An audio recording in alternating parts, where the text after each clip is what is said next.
Oh, there you go. Hey everybody, hope you're having a marvelous day. Welcome to another episode of Local Wisdom with my friend James, and I'm Justin, where we take your questions live and answer them, when we see them. Otherwise, we're going to talk about some local wisdom aspects as it pertains to residential real estate. And in the previous episodes, we talked about a number of things, but last week we talked about appraisals and kind of the process that happens when you order them. Sure. But today, we're going to trigger you a little bit. We're going to talk about, we're going to talk about why your Zillow Zestimate, isn't that what they call it? That's what I understand, Yeah, why? I don't look at it too much. Why your Zillow Zestimate is wrong, or likely wrong. Because, I guess, you know what they say, a broken clock is right twice a day. Yeah. A blind hog finds an acorn every now and then. Is that what is that what they say in Claiborne Parish? But yeah, so yeah, why is your Zillow estimate wrong, or Zestimate, to use their clever marketing terminology? But to be fair, Zillow's not the only one that does this. What are some other ones? I'm not going to say. Oh, Realtor.com. But all of them do some form of this. Yeah, because what you guys want to know is, what is my house worth? Sure. Right? All of us do. In the appraisal world, we call that the problem to be solved. And I'm using the word we because I do have a long history as a certified residential real estate appraiser, but not any longer. No longer certified, haven't done an appraisal in 8 years. So, but I do have a history with it, and so you're going to hear me use words like we, and that is the reason why. But also that's why I have a strong opinion about this subject, because we call this show Local Wisdom, and that's actually where I'm going to start with the problem with an online estimate for what your house is worth. Yes. And when we say local, what we're talking about is geographical knowledge and local expertise. Yeah. And that's hard to put in an algorithm or a computer model of sorts. Yeah, not everything shows up in numbers on a page. And so, so that's what we're going to talk about this morning. Yeah, so James, I'll just start us off. We'll kind of go back and forth. But one of the things that's required in most lender appraisals is that the appraiser go physically look at the property. Why would that?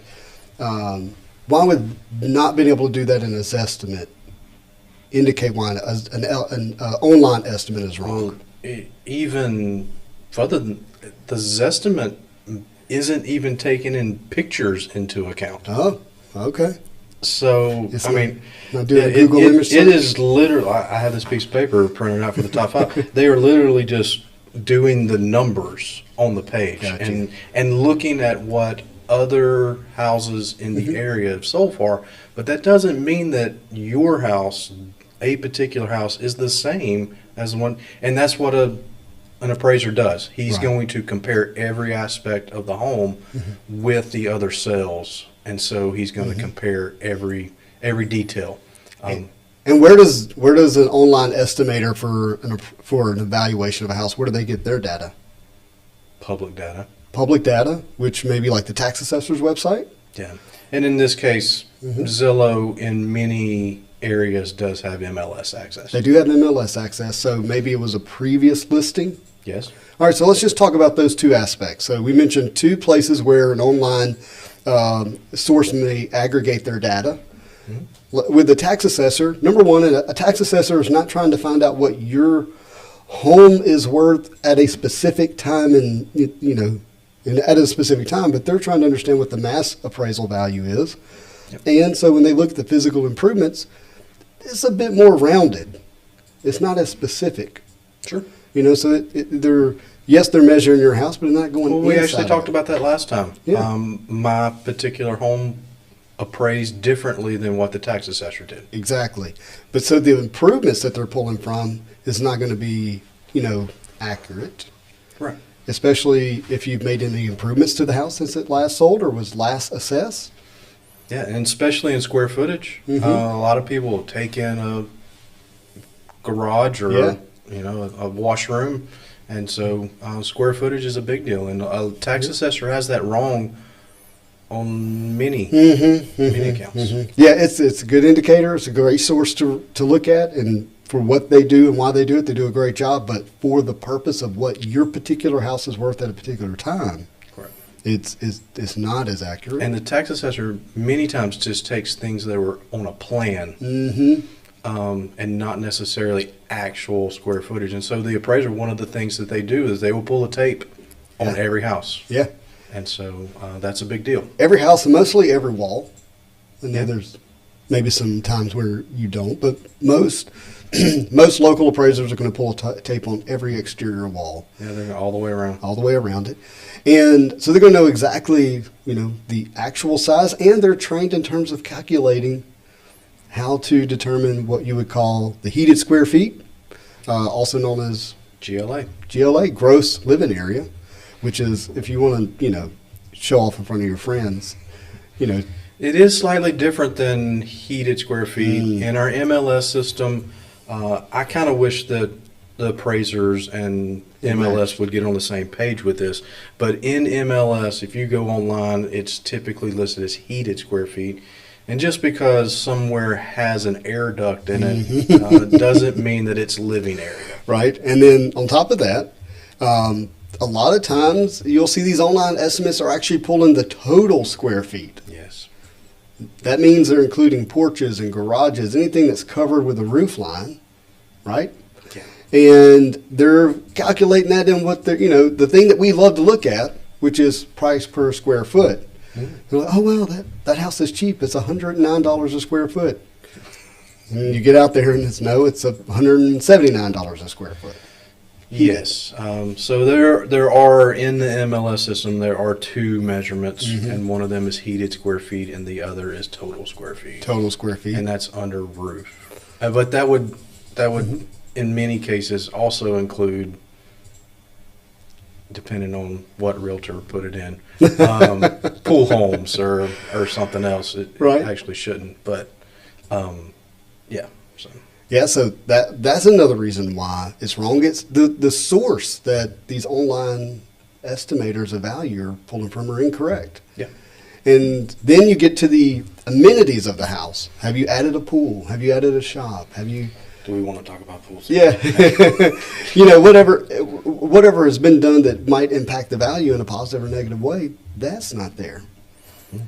And no, the Zestimate is just pulling the general comps in the general area, and so they're just assuming that your home is average amongst those things, and so it's just taking the average of all of that they're like the criteria. Yeah, they're like homes and like cells. Yeah, right? Similar size, similar area, and we'll get into the geographical stuff here in a second, but then you go into the inside of the house, right? And on the inside, has the house been updated? Or worse, has it been dilapidated in some sense? Has it been destroyed or damaged? Sure. And every home that is lived in has some deterioration to it. Yep. A brand new build is not the same as a 10-year-old home. Right. And so while the age is taken into account, the extent to that deterioration is not taken into account. Yeah. In another episode, we'll talk about how age impacts value and what is the difference between actual age and effective age. But the point being now is that the online estimates don't understand what's going on in the interior of the home at the time that you're looking at an estimate or a Zestimate. It can't. It doesn't have a camera in your home. It did not step foot into your home. Yeah. It didn't see the craftsmanship. And that's another issue is craftsmanship of the home. Just because they sit side by side doesn't mean they're the same. Yeah, the idea that residential real estate can be priced like a car, it's just not right. And even then, it's not easy when you're pricing cars. But you go online, you do online estimates for cars, whether it be Kelly's Blue Book or NADA guides or whatever new thing out there that people are using to price cars. Cars, you have an age and a model. That's these cars are all rolling off the same assembly line, just alike. And mileage has a specific impact on cars that we tend to understand.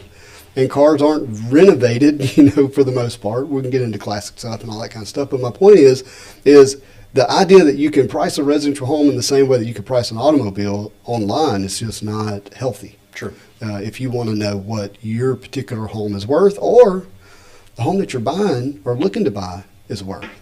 That's even more important. If I'm just sitting around my home, knowing what my home is valued at, sure, I need to know that. But if we get into the sale of a home, there needs to be, for both parties' sake, right, some very secure pillars. We understand what the value of this home is. So if we have one of our viewers that's sitting at home right now and they're like, I'm sitting here and I feel paralyzed in the sense that I don't know how to make another decision unless I know what my house is worth. Meaning, should I sell it to buy another one? Should I invest money in it to update it to stay here rather than buy another one? Should I?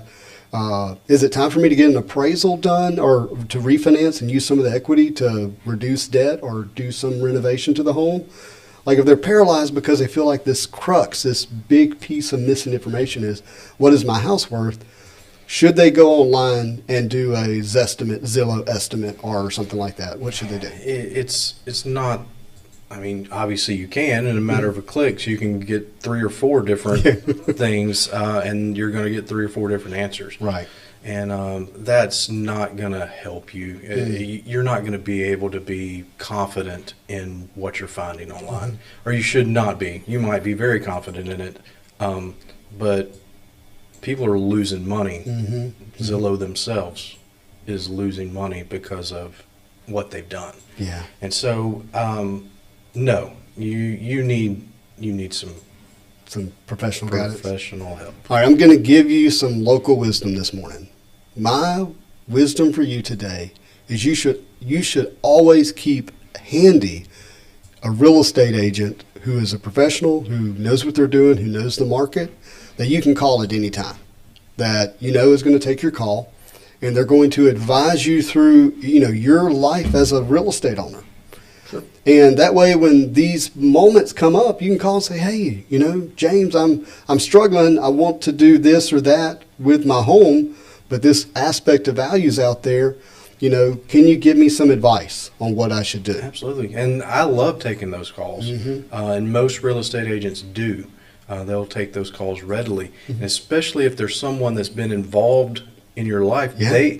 They probably know the home. Yes, they do. And so, if they sold you your home, if they've been in your home, they understand what's happened to your particular house and in your particular market. And a full-time real estate agent is staying active in the data, staying active in the events of what's going on in that neighborhood, in that marketplace. Yeah. And even if they haven't been active in the last number of months, they know how to access that information and understand it. Right. And so a real estate agent can be probably the first point of contact in such a situation. Yeah. And they have a lot of information at their fingertips. And they can give you some guidance for sure. If you get to the point where you need a very specific value on your home, though, we have to go to the appraisal. Yeah, and, the reason we use the word value is there's a monetary financial aspect of real estate. And so at some point, or at least we hope. We hope that the real estate as a whole isn't super inadequate, to use last week's word. But either way, so you're going to need a financial real estate professional to be able to advise you as well. And I like to use the term banker for life. Yeah. Like, hey, I'm not going anywhere. Real estate has a permanency about it, right? And so since real estate is permanent, then you want your advisors, the people that you trust in the realm of real estate, to be as permanent in your life as well. Sure. And so keep your real estate agent on speed dial, keep them close to you, stay in touch with them, and don't hesitate. It's not just when you're buying or selling you should be talking to your real estate agent. That's not the case. Just because the transaction stopped or was complete in a sense, that doesn't mean the relationship should stop. And I have clients all the time tell me, I'm gonna kind of hate talking to you. Like, do we have to stop talking? Yeah. Like, is this it? No, it's not it. No, it's not over. Yeah. No, we can. After we've been through that, we're friends at that point. Yeah. And so, and If you're, also, if you're a good agent, you're friends. Okay. Yes. I hope that all of my clients would be comfortable in calling me. Yeah. At any time. And Justin's the same way. Yeah. I call Justin a lot. Justin answers questions for me on the weekly. I don't know everything there is to know in the banking, and it changes. And so I have to reach out to my local lender. Yeah, I would say that the best client experience are the ones for me who want to stay engaged with me as their real estate lender anytime they have questions. And, for me, I don't want to just leave a question out there. I want to get it answered. And so I want to have people in my life that I can call to get it answered. And so always call your local professional as it relates to real estate, whether it be the agent or the lender. And, you need that kind of advice to make these wise decisions as it relates to likely the most valuable or expensive and quite possibly the wealth building aspect in your financial portfolio, so to speak. Well, sure. Yeah. The home is the largest purchase most people will make in their life. It's the largest asset they own. And that's why a lot of people point to home ownership as number one in wealth. Yeah. Right?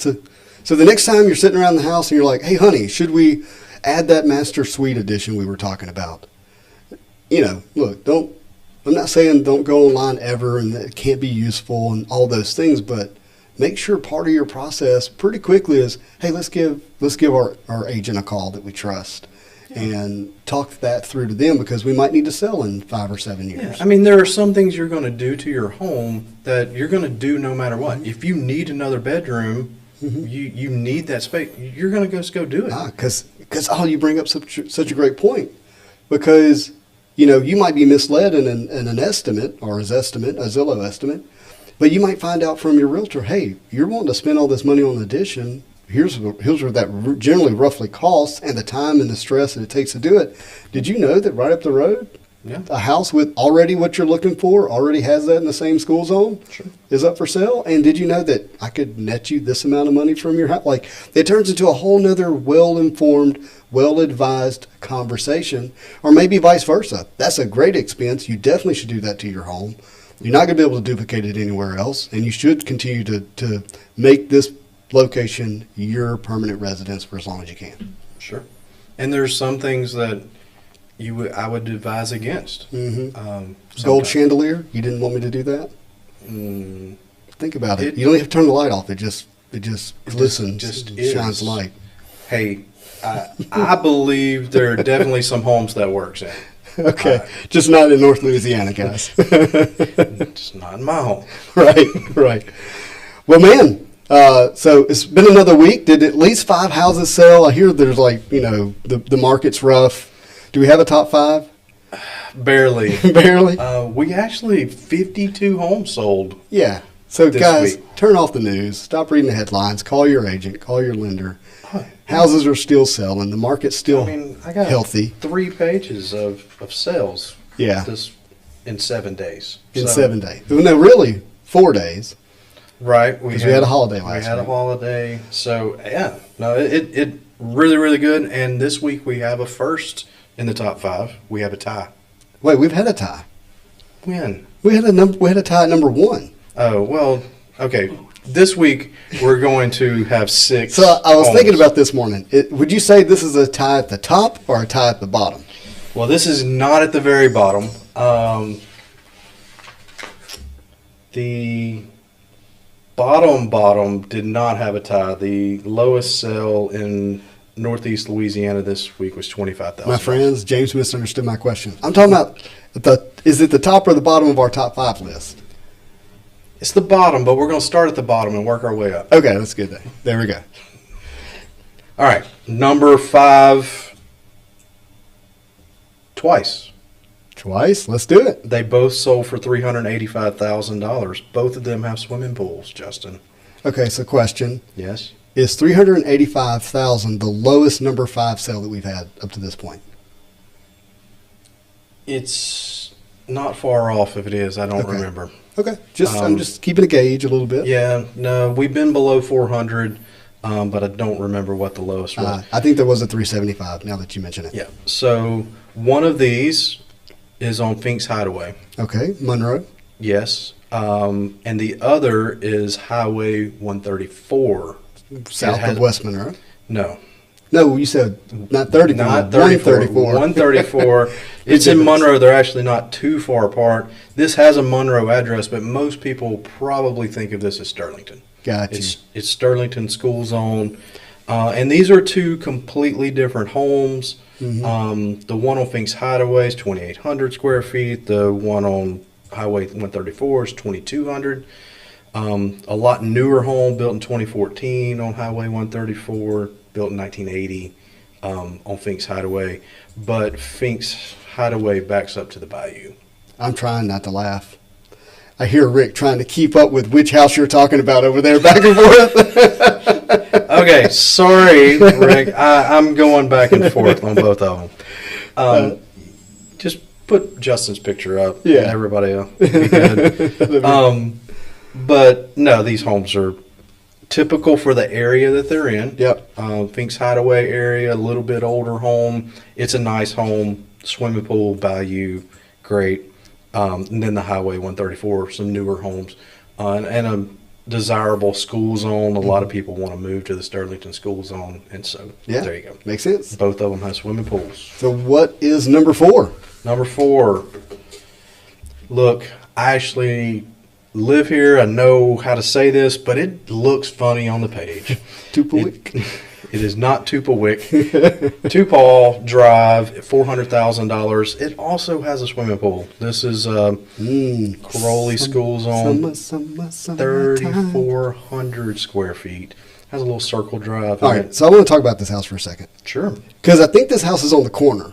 It is. And if I remember correctly, I don't know, it's always felt like a dollhouse in a sense, the way it was the way it was designed and the curb appeal. But also remember it having significantly less square footage at one time.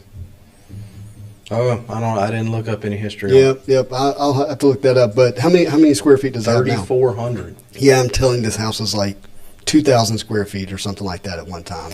And they may have taken in an attic space, just looking at the pictures.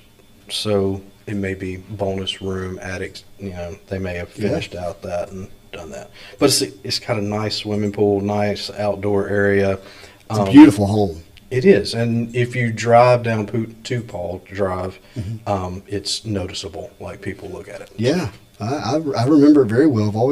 I remember riding down Tupal with my wife. We're very young at the time, like 20, dreaming about living in a neighborhood like that. And this was the house that stood out to her quite a bit. It's nice. And congratulations to whoever bought that. Yeah. Number 3, just slightly above that at $405,000. It's in Point de Lou in West Monroe. Fancy. Yep, 114 Rue Rondelet. $162 a foot, 2,500-ish square feet. Yeah, great little neighborhood right off of Whites Ferry Road. Yeah, nice. They put a pond in, so every home has water view.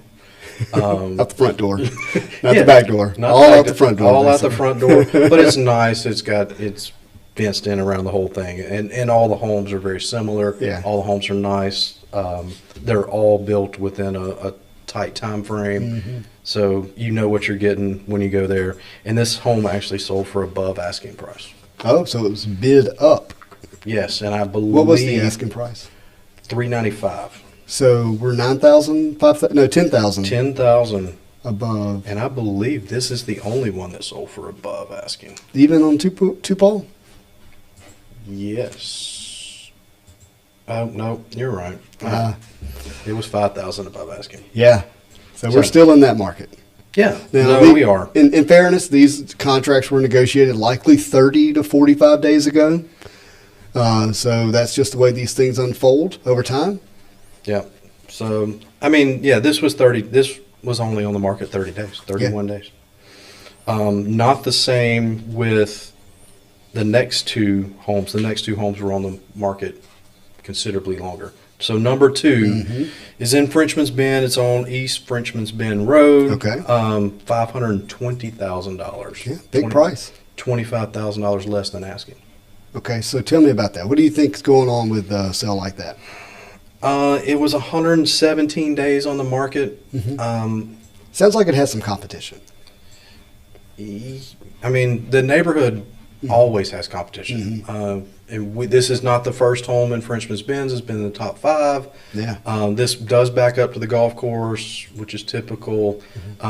It's a really nice home. And I liked started to say this when you talked about the chandelier. I think a chandelier would work in this particular home. Like it's really nice. Yeah. I had friends that I showed them a house once, and we were going to make an offer, and then they came back and said, "You know what, James, that home's just too nice for us." Too nice for us. And like, I think that this home is too nice, even if we could afford. Yeah. Like, it's nice. It's a really congratulations nice house. to. And what was that sales price again? That was $520,000. Got it. So, all right, number 1. I like it. $525,000. Yeah.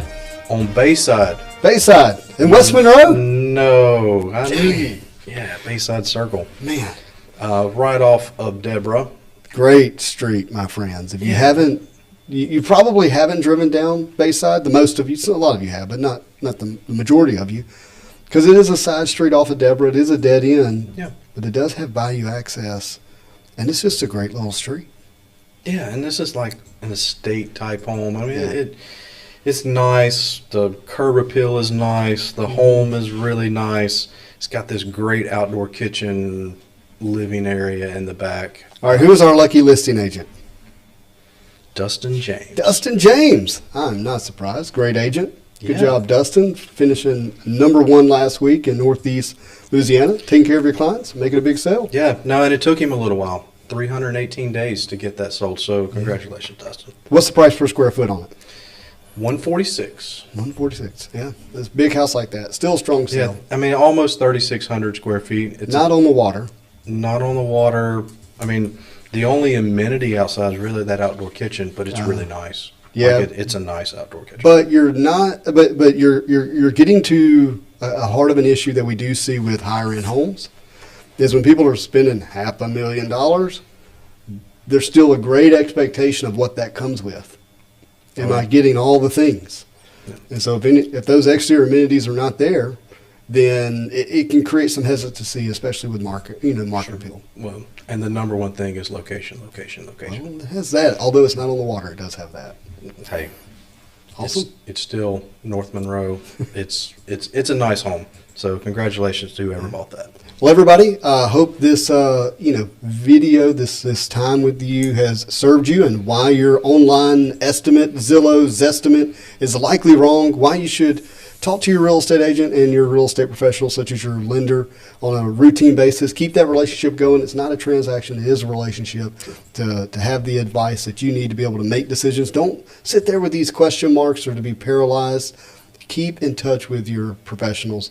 If they're really good at what they do, they're going to care about you and stay in your life and want you to call them for sure. And look, if you don't have that in your life and you would like to have it, this is James Douglas with Coldwell Banker Group 1 Realty. You can find them pretty easily on social media. Sure. Google them.